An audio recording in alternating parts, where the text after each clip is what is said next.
Next on KQED Newsroom, battle at the ballot box. Expensive fights over medical malpractice, taxes on soda, and minimum wage. It's one of the most closely watched congressional races in the nation. Political newcomer Ro Khanna takes on longtime incumbent Mike Honda in the South Bay. What's going to decide the election is who's going to be more effective for the district, who's going to get something done. Plus, an unusual exhibit in an unusual place. Chinese artist Weiwei's take on human rights and imprisonment comes to Alcatraz.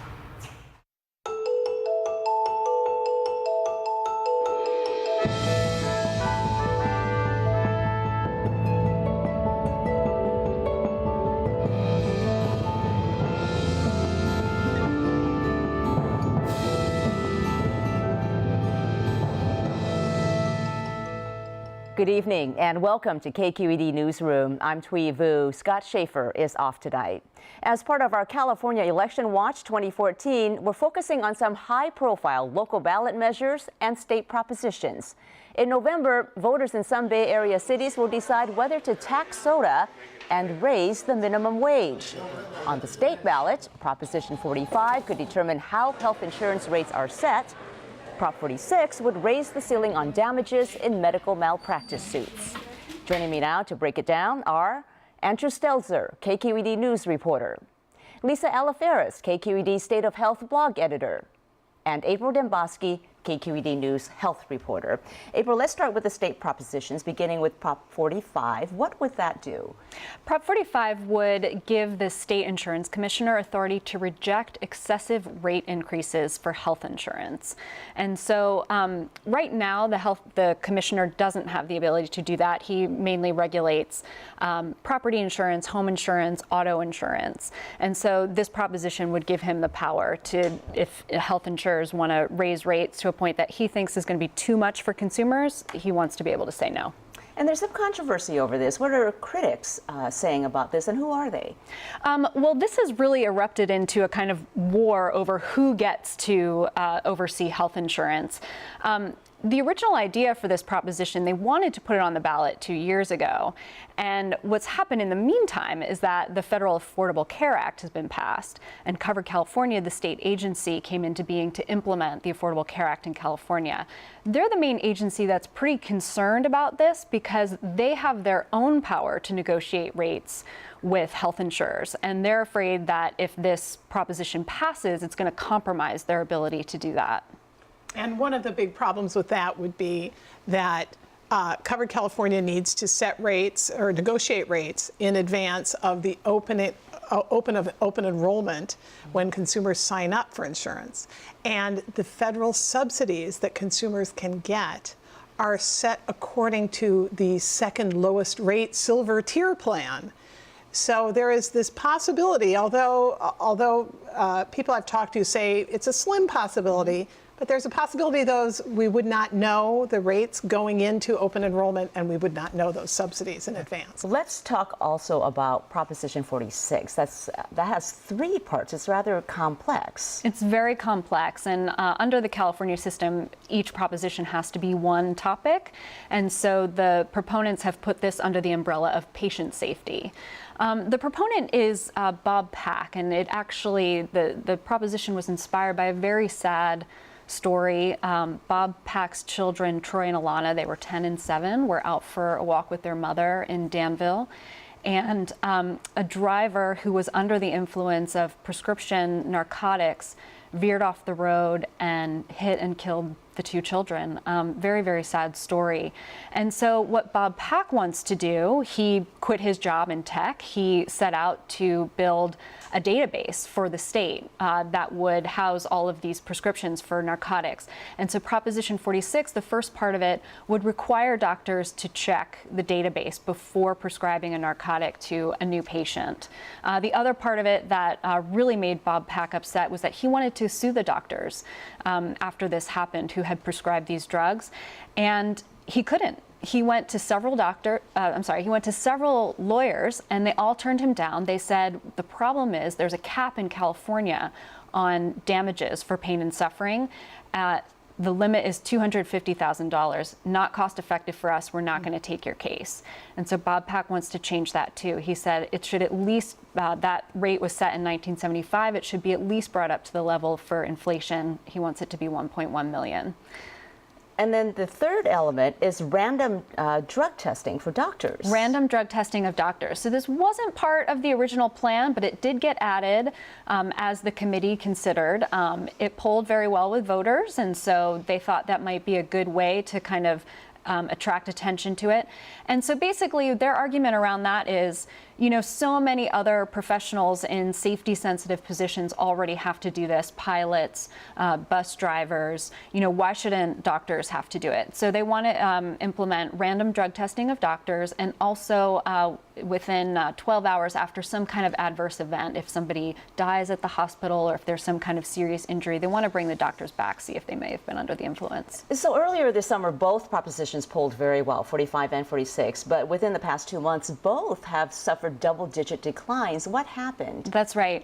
You know, it's hard to say because when pollers do their work, they don't exactly ask, you know, if you supported it before, how come you changed your mind? What I will say is that Prop 46, there is a huge campaign against it. The people against it are outspending the proponents 10 to 1. It's possible that some of their messages have been getting through. I would say this similar with Prop 45. There is not as much spending, but the groups that are opposed to it have been very successful in getting their message out to the media. Okay. It's worth noting, though, that about a third of voters are still undecided in both those polls.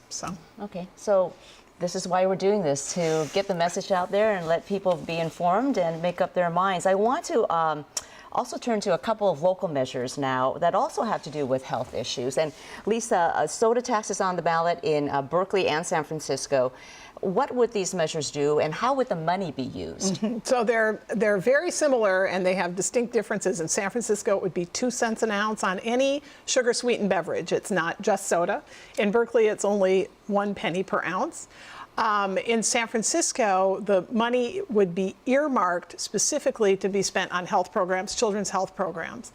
And because it is earmarked, it requires a 2/3 majority to pass. In Berkeley, there's a statement that the goal would be to spend it on health programs, and there's a drive to create a panel that would advise the city how to spend that money. But it is not specifically dedicated to health programs. There's a desire to spend it on health programs, and that would, because it's not earmarked, it needs only a majority to pass. 50% plus 1 vote. Well, and this has been tried before in Richmond and El Monte in Southern California. It failed. Not only did it failed resoundingly. I mean, it was overwhelmingly rejected. And I know that you covered it when the Richmond measure came up a couple of years ago. That's right. I was covering in Richmond, and what I found when I was talking to voters before the election is they felt like they didn't want to be told what they could eat and drink by the government. It was put on the ballot by the city government. And so, you know, remains to be seen what happens in Berkeley or San Francisco, but it may come down to, are they more angry at the soda companies for possible health consequences of soda, or are they more angry at city government for making laws about what they can eat and drink and how much it should cost? So, Lisa, who's more angry, and how do you see this? I think we'll find out on election day, so how that goes. But certainly, the advocates are certainly pushing hard in Berkeley and in San Francisco, and the soda industry, as the Beverage Association, is spending significantly in these cities, as they did in Richmond and El Monte. Yeah, they're spending nearly $1 million to try to defeat the local measures here. Is there reliable data out there showing that there's a direct link between soda consumption and health problems, and how much a soda tax might help the situation? So calories from sugary beverages are pretty substantial in the American diet. And there was a study done by UCSF looking at what a penny per ounce soda tax would do if implemented nationally. So that's not what we're talking about here. So these would lead to modest changes. There would be, it's estimated, it's been modeled, about a 15% drop in consumption of sugary beverages, and that would correspond to a drop in these modest changes in weight, and that would correlate to saving of 26,000 lives over 10 years, or avoiding premature death, as they like to say. I want to also move on now to another measure on the San Francisco ballot, also in Oakland as well, Andrew, and that has to do with increasing the minimum wage. So what are the two proposals in San Francisco and Oakland, and what would they do? So both San Francisco and Oakland voters will be deciding whether to raise the minimum wage to $12.25 immediately. They would both then continue to rise over the next few years, eventually getting to at least $15 an hour. And that 15 is kind of the magic number. You know, we've been watching this national campaign over the past couple of years. Cities across the country are starting to increase their minimum wage. We saw in Seattle. This is all an SEIU funded effort. Reportedly, they've spent about $10 million across the country to get the faces and stories of fast food workers out there to kind of change the public conversation around the minimum wage. So San Francisco and Oakland are on the ballot, but we also have Berkeley and Richmond, which have raised their wage. Emeryville is talking about it. So the whole region right now is in the midst of what seems like a rise. There hasn't been recent polling done. Earlier this year, they polled both Oakland and San Francisco. Seems like voters support it. The city councils in both cities seem to believe it will pass. There is some mild resistance from the restaurant owners, but chambers of commerce are largely sitting this out, where in the past they've said minimum wage can't go up, otherwise we'll be laying off too many people, it'll be bad for the economy. But now they're kind of just lying low on that. And also I want to ask you, the $15 an hour amount, is that something that works for every community? Why is that a blanket amount that's being thrown out there? Why they chose it is a good question. I don't know why they chose that.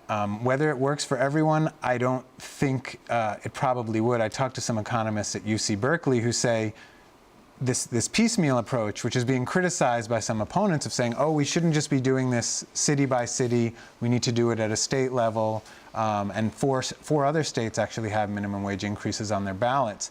What they told me at UC Berkeley is that actually piecemeal, at least region-wide, makes sense because the cost of living in San Francisco is not the same as Fresno. So perhaps we should have, maybe not city by city, but maybe region by region minimum wage increases. And perhaps the state will go, states going up to $10 in 2016, and maybe that'll be the floor, and then localities will do their own increase. Okay, very interesting. Well, thank you all for bringing us up to speed on the various measures.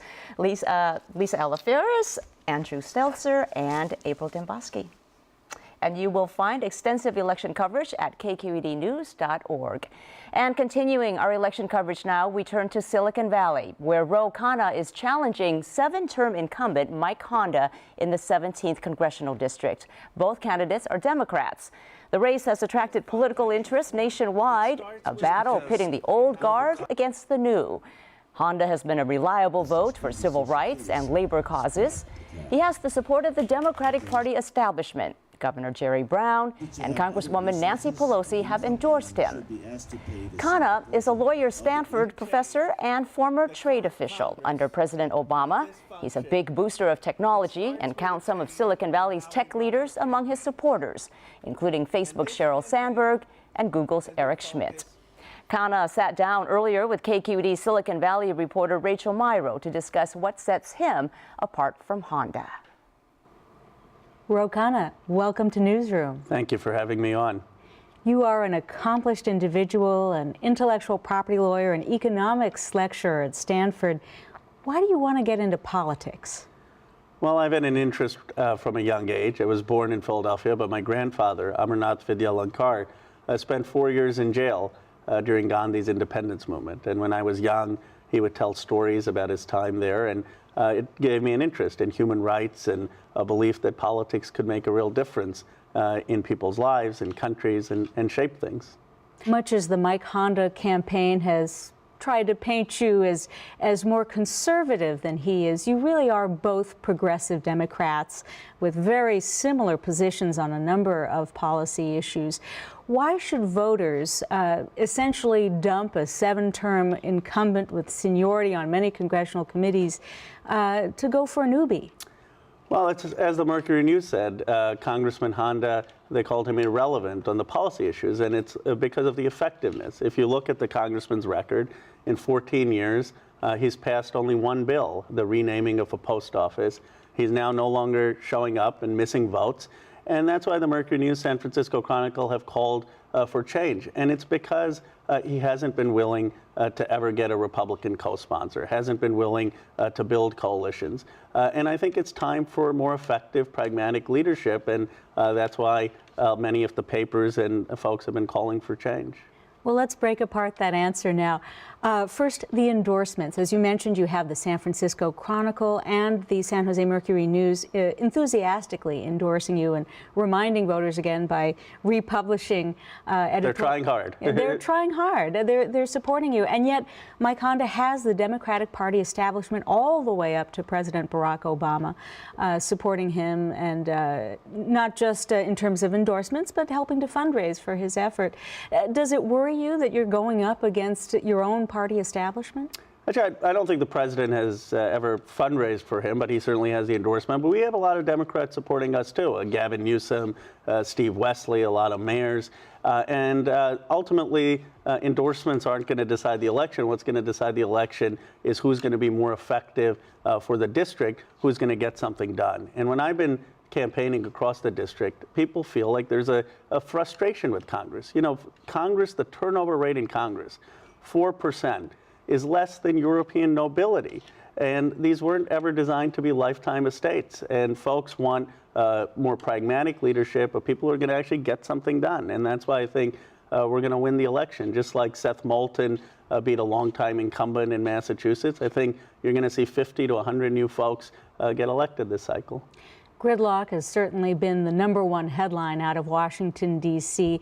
Congress has failed in many cases to pass things as basic as a budget. What kind of compromises are you willing to make to get Republicans to cross the aisle and join you, passing things like immigration bills and the like? That's a great question, because there are areas where I will not compromise. I'm on the board of Planned Parenthood, a strong believer in a woman's right to choose. I believe in marriage equality, in religious pluralism, in global warming. So those are areas where I won't compromise. But what I will do, like Anna Eshoo or Zoe Lofgren, is always try to get a Republican co-sponsor for legislation. It's something that Congressman Honda has not done. And I will look to find areas where we can cooperate, teaching coding in the classroom, getting women more opportunities in STEM, figuring out how to bring advanced manufacturing back. These are not partisan areas, and I think there has been a record of people like Anna Eshoo being successful in building a coalition, and I would take the same approach. You very successfully positioned yourself as the Silicon Valley candidate, and yet there are people in Congressional District 17 who are not part of Silicon Valley. What do you have to say to school teachers, retirees, some of those long-term unemployed who are not likely to get jobs with Google and Apple and Oracle? What do you say to them about why you're their man? It's a good question. And the fact is that technology is changing every field. I mean, you can't drive a taxi cab now without understanding how to operate Uber. You can't be on a factory floor without understanding how to program a CNC machine. And we need to understand that the jobs of the 21st century, whether you're going to be an artist, a lawyer, a person working in manufacturing, is going to require new skills and a technological proficiency. So my agenda is very much to help create middle-class jobs, but to figure out what are the skills we're going to need in the 21st century to have those jobs. Mike Honda led you in the primary by about 20 points. What do you think you can do in the next few weeks to turn that story around for the general election? Well, we've always been the underdog. We came from 3% in the polls, where people would say not who is Ro Khanna, but what is Ro Khanna. So they now know a little bit more that there's a contest.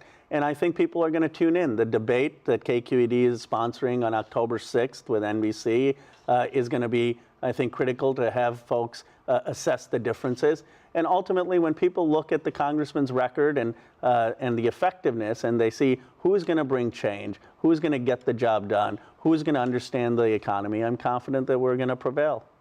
Ro Khanna, a pleasure talking with you today. I really appreciate the opportunity.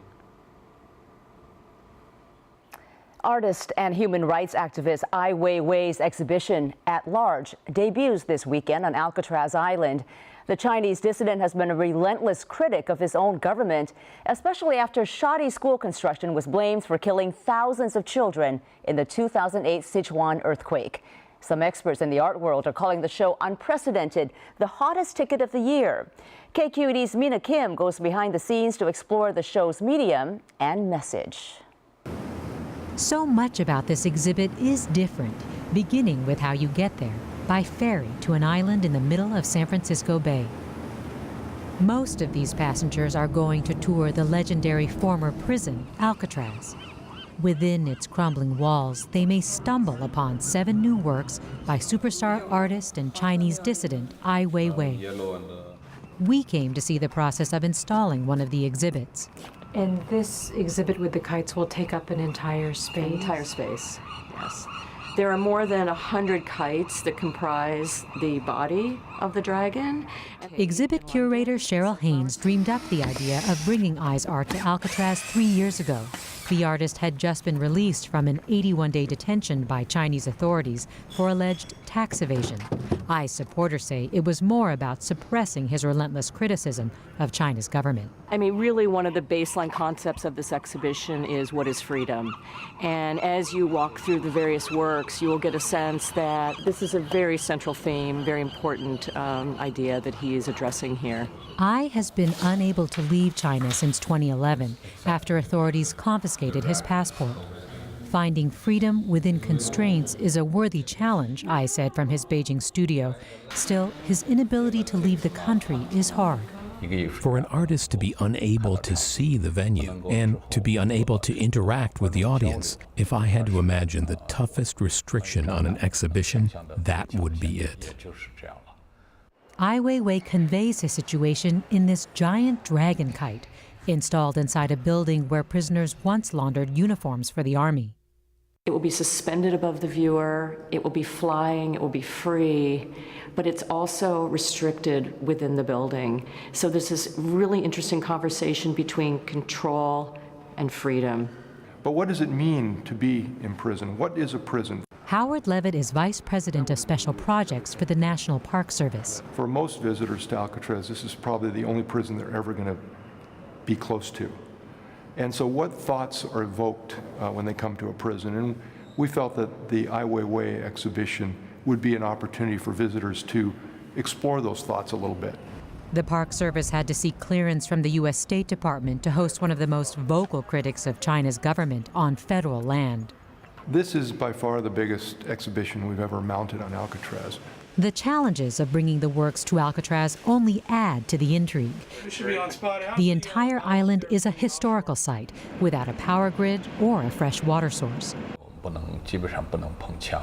We basically cannot touch the walls. We cannot touch anything. We cannot add anything. It's a hanging installation. Like the prisoners themselves, it is only there for a period of time. This piece was shipped by barge, then pushed up a 13-story hill. The 5-ton sculpture transforms solar collectors from Tibet into a massive bird's wing. Some of Alcatraz's best-known prisoners include Chicago gangster Al Capone, or the Anglin brothers, who plotted a daring escape. Less known are the political prisoners held on the island during the time Alcatraz was a military prison. Nikki Phelps oversees visitor programs at Alcatraz. During the military prison era, around 1895, there was a group of Hopi Indian elders that were brought to Alcatraz because they had refused to send their children to school under the Army's direction. They wanted to raise their children in the Hopi tradition. Ai references that history in this sound installation. A Hopi chant echoes against the walls of a former psychiatric observation cell. Here, a row of decaying cells is the setting for the poetry and music of people imprisoned around the world for expressing their beliefs. The late musician Fela Kuti, who decried police repression in Nigeria, and feminist rockers Pussy Riot, who criticized Russian President Vladimir Putin. I think that we here try to discuss with the visiting public the many faces of what freedom is and how it can be taken away and how it's a precious personal right. In a piece titled Trace, the faces of more than 175 dissidents are fashioned in Legos. Many are largely unknown. I wants to make them familiar. And I confess, when I first started this project, none of these names, none of these people were familiar to me, or most of them were not. And to have the opportunity to find out more about their lives and their personal stories has been deeply enriching. The exhibit includes biographies of these men and women being held in the Middle East, Africa, Asia. And there's Edward Snowden, wanted for leaking classified U.S. government documents. Some consider him a patriot, others a traitor. Here, visitors are being asked to write pre-addressed postcards to exiles and people I deems prisoners of conscience. San Francisco Museum of Modern Art's Chad Curver says I walks a fine line. There's a huge debate in the art world right now about exactly who Ai Weiwei is, in the sense that there's the folks in the art world are deeply concerned that he's too much of an activist and not enough of an artist. The folks in the activist world think that he's too much of an artist and not an activist. There's no doubt that Ai benefits by being both. His activism has given him a stardom that few other artists enjoy. His artwork is in high demand, and a staff of dozens implement his ideas. But will Ai's work affect change? Art done well has the ability to communicate viscerally issues that, or to snake its way into us through beauty or through the way we view it, that a straight demonstration or a poster would never achieve. How will you respond? Will you write a postcard? Will you feel compelled to act? The show runs until April 26th. The exhibit at large opens Saturday. There's no charge once you've purchased a ferry ticket to the island, but due to the show's expected popularity, you may want to book your tickets at least a few weeks in advance. For more about Ai Weiwei on Alcatraz, go to kqed.org/I. And next week, I'll be joined once again by Scott Schaefer. I'm Thuy Vu. Have a good night.